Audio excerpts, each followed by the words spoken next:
always a tension between trade and the environment. And that's been part of the challenge. That the tension is not just because trade contributes to environmental degradation, but also the tension that trade can actually help to fix the problem.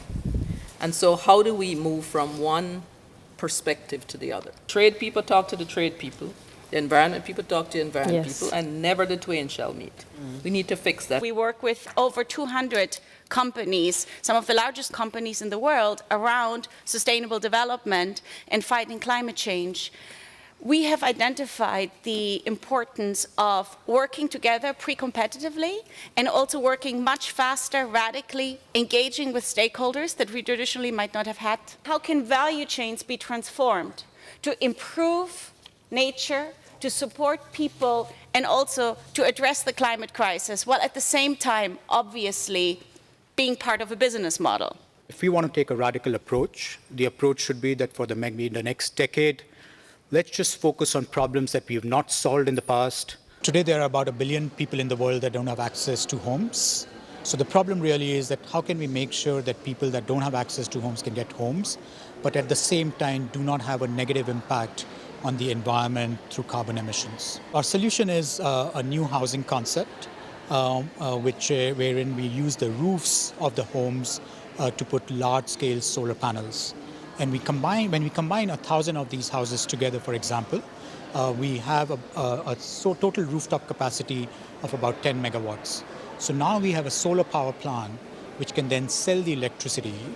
And by selling the electricity, we share some of that revenue with the homeowners to increase their affordability. We do a lot of consumption of electricity, of resources, but when it comes to poor people, we want to make sure that they don't have a lifestyle similar to ours. And that's where I think we go wrong, where we become patronizing and we are like, you should always have a lifestyle different from ours. And that's how we keep the poor poor. In Africa, as we all are aware, that we are not emitters of greenhouse gas in the continent. Our responsibility is just 3%, but we are concerned about energy transition, but we want just transition.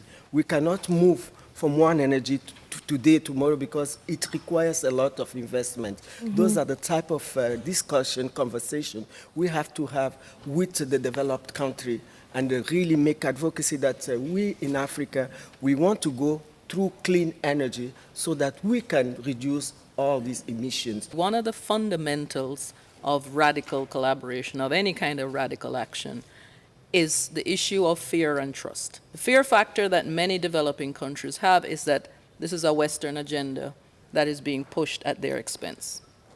The trust factor has to be therefore enabled through convening powers of organizations like the WTO, like others, joining together and providing that space. There's no other organization which can really help bridging trade and sustainability like the WTO. The world needs new rules because the future of trade is digital, is green, and is inclusive.